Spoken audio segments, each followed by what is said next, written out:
लेकिन आप आइडेंटिफाई करें कौन से क्लाइंट आपके पास ज्यादा है, उस यूएस टाइम में, उस यूके टाइम में। वीडियो इसके भी बनाएंगे इंशाल्लाह। 2022 का बनाएं, 23 का ग्राफ बनाएं, 24 का बनाएं और 25।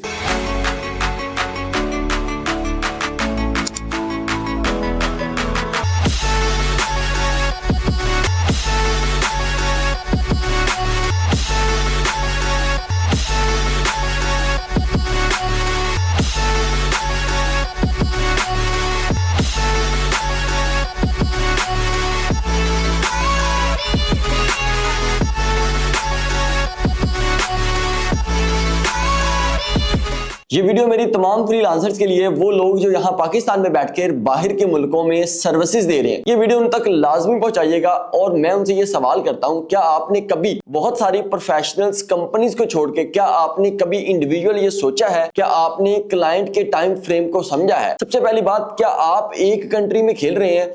क्या आप इंडिया में खेल रहे हैं? क्या आप ऑस्ट्रेलिया में खेल रहे हैं, यूके में खेल रहे हैं या यूनाइटेड स्टेट्स में खेल रहे हैं, यूएसए में खेल रहे हैं? और ये भी डिफाइन करें आज से, या खुद से सवाल करें कि मैं यूएसए के किस सिटी में खेल रहा हूं। ये भी अपने आप से सवाल करें। मिसाल ले लेते हैं, मैं कैलिफोर्निया में खेल रहा हूं, या मैं टेक्सास में खेल रहा हूं, या मैं लंदन में खेल रहा हूं, जैसे मैं यूके के किसी शहर की, या मैं जर्मनी में खेल रहा हूं और जर्मनी के किस सिटी में खेल रहा हूं। अगर हम थोड़ा सा इससे बाहर आते हैं, या मैं ऑस्ट्रेलिया में खेल रहा हूं और ऑस्ट्रेलिया के किस सिटी को टारगेट कर रहा हूं, जैसे सिडनी हो गया, मेलबर्न हो गया, जैसे भी आप समझ लें। इंडिया में खेल रहा हूं तो इंडिया में मैं किस जो है वो जोन में, किस एरिया में मैं अपनी सर्विसेज प्रोवाइड कर रहा हूं। सबसे पहले आपने ये परसेप्शन को समझना है कि आप खेल कहां रहे हैं। दूसरी बात, एक और बात, जिस कंट्री में आप खेल रहे हैं, जिस कंट्री के आपके क्लाइंट्स ज्यादा हैं, अगर रैंडमली आपके पास आ रहे हैं कोई बात नहीं, लेकिन आप आइडेंटिफाई करें कौन से क्लाइंट आपके पास ज्यादा हैं। फिर आप क्या करें, उन क्लाइंट्स को आप उनकी फेसबुक या लिंक्डइन या जिस फाइवर पे आप वर्क पे उनकी प्रोफाइल को समझने की कोशिश करें। उसके बाद आप अपने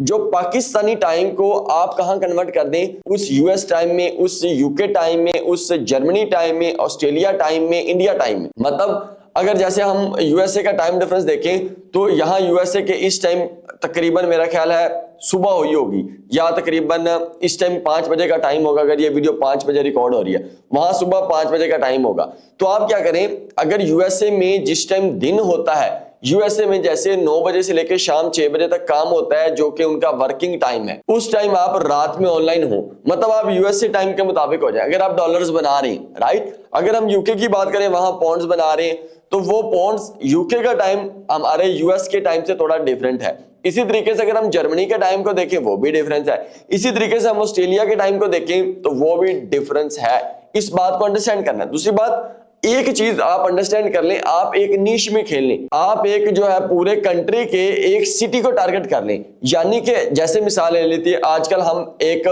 बेड की जो है वो कंपनी है, बेड का एक स्टोर है, हम उसको सर्विसेज दे रहे हैं। जैसे मैं मिसाल देता हूं आपको, वो कनाडा में है, राइट। तो वो जो कनाडा में लोग बैठे हैं, फिर हमने कनाडा के दूसरे लोगों को भी अप्रोच किया कि वो लोग जो कनाडा में है, तो हम उनके दूसरे कंपैटर को भी फॉलो करके उसको भी अप्रोच कर रहे हैं। लाइक मिसाल ले लीजिए। तो अगर हम इसी तरीके से देखें कि जो आजकल हमारे पास क्लाइंट्स हैं, जो आजकल हमारे पास कंपनीज हैं, तो हम पहले अपने टाइम फ्रेम को उस प्रोसेस पे लाएं।